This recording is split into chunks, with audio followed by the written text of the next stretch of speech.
The iron gates of Blackwood Manor did not swing open so much as they groaned, a rusted, screeching protest against the modern world.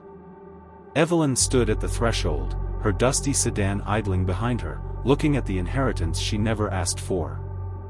She was a botanist by trade, accustomed to orderly glass greenhouses, labeled specimens, and the predictable, quiet life of flora.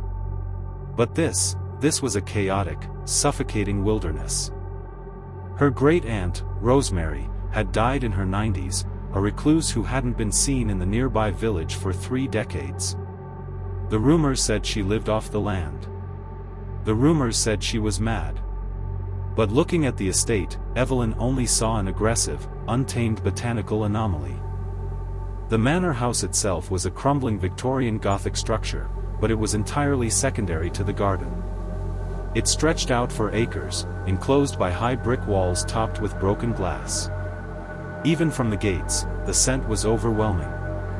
It wasn't the sweet, delicate perfume of a traditional English garden. It was thick, cloying, and heavy with a sweet, honeyed rot that coated the back of the throat like oil. Evelyn grabbed her duffel bag and her research kit, stepping onto the overgrown gravel path. As she walked toward the house, the flowers seemed to crowd the walkway, leaning inward. She spent her first 3 days cleaning the interior of the house, trying to ignore the garden outside. But the garden refused to be ignored. At night, the scent grew heavier, seeping through the gaps in the window frames until Evelyn's dreams were plagued by images of choking vines and faces made of wet soil. On the 4th morning, she decided it was time to begin her cataloging and pruning. Armed with heavy leather gloves, shears, and a notebook, she stepped out into the sunlight. The air was dead silent. No birds chirped. No bees buzzed among the millions of vibrant blooms. The silence was absolute, a heavy, suffocating blanket. She began at the center of the garden, where a massive, circular flower bed surrounded a dry stone fountain. In this bed grew a species of flower she had never seen before. They stood waist-high, with thick, fleshy stalks like celery, and massive, bell-shaped blooms of a translucent, milky white. The centers of the flowers were choked with a dark, sticky nectar that looked remarkably like clotted blood. "What are you?" Evelyn whispered, fascinated. She reached out, her gloved hand gently touching a petal. The moment her finger made contact, the petal twitched. Not from a breeze, the air was perfectly still. It pulsed, a rhythmic, muscular contraction, tightening around her gloved fingertip. Evelyn gasped and pulled her hand back, tearing the glove free from the flower's surprisingly powerful grip. She stumbled backward, her heart hammering against her ribs. Must be thigmotropic, she reasoned scientifically, her mind desperately clinging to logic. Like a Venus flytrap, only on a massive scale. A predatory defense mechanism. Determined not to be frightened by a plant, she picked up her shears and decided to prune a patch of overgrown nightshade nearby. She snipped a thick vine. A sharp, high-pitched hiss echoed through the garden. Evelyn dropped her shears. The sound hadn't come from an animal. It had come from the earth itself. Where she had cut the vine, a thick, white, milky sap was oozing out, but it wasn't dripping down. It was bubbling, smoking slightly as it touched the soil, and the scent of honeyed rot spiked so fiercely that Evelyn had to cover her nose to keep from gagging. Then, the wind picked up, not a natural wind, but a localized, spiraling gale that whipped the petals of the white bell flowers into a frenzy. They began to sway in perfect unison, clacking against one another with a sound like hollow teeth. The shadows beneath the bushes began to stretch, detaching themselves from the roots and pooling into the center of the pathway. Evelyn watched in paralyzed horror as the darkness coalesced, rising from the earth. It didn't have a human shape, not truly. It was a shifting, towering mass of tangled briars, rotten roots, and weeping black vines. But at the top of the mass, woven from thousands of thorns, was a mockery of a face. 2 hollow cavities stared at her, filled with the shifting, glowing embers of decaying foxfire. Its jaw was a jagged fracture of split wood, and when it opened, the stench of a shallow grave washed over her. This was the terrible spirit of the flower garden.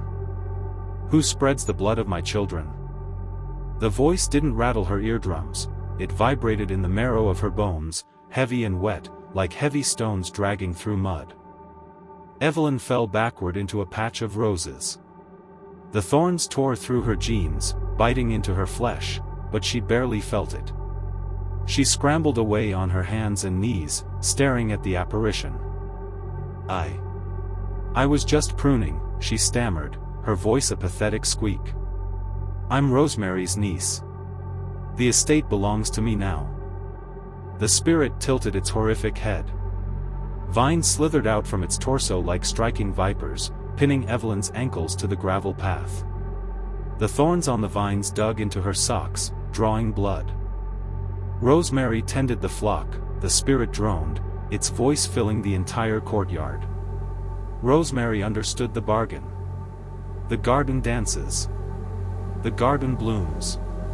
But the garden must be fed. Fed?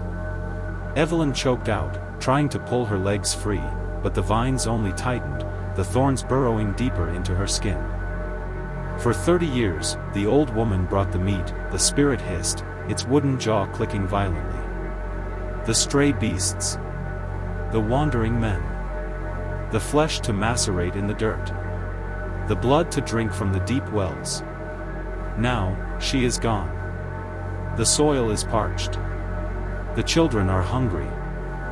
Evelyn's mind raced, putting together the terrifying pieces of her great-aunt's reclusive life.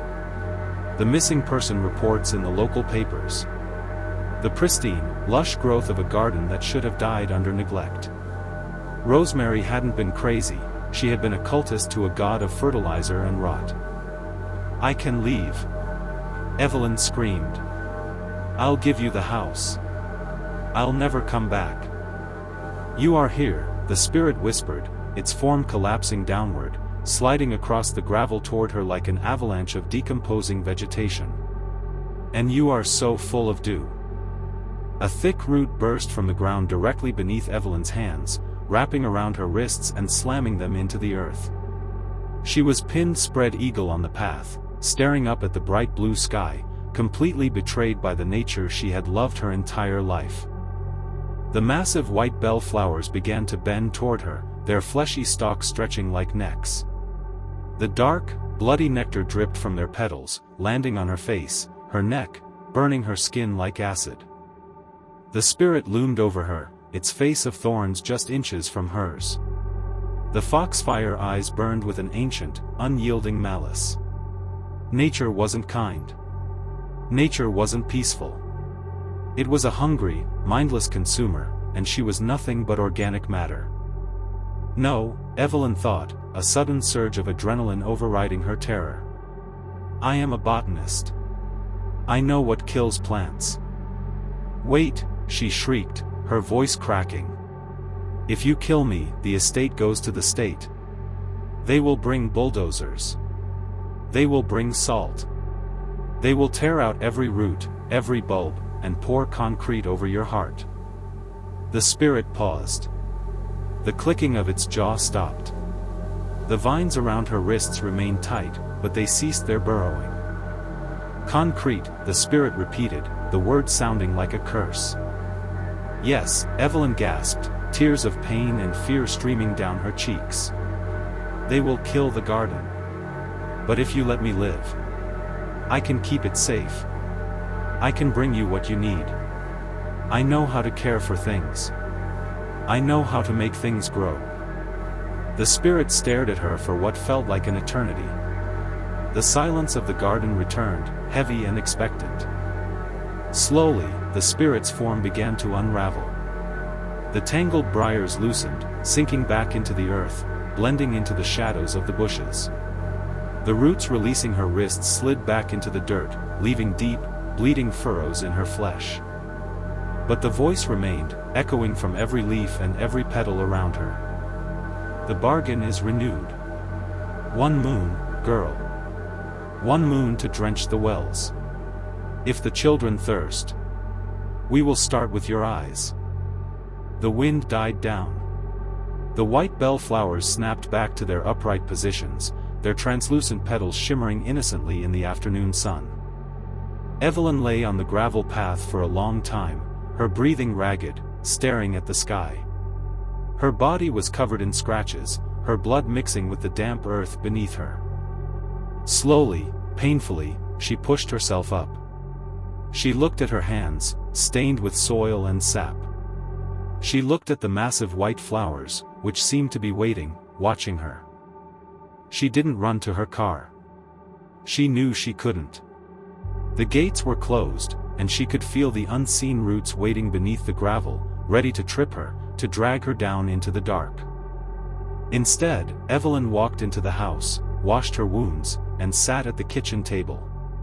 She opened her laptop and looked up the local animal shelter's adoption page. Then, she looked up the local classifieds for missing person forums. The garden needed to be fed, and Evelyn was nothing if not a dedicated scientist.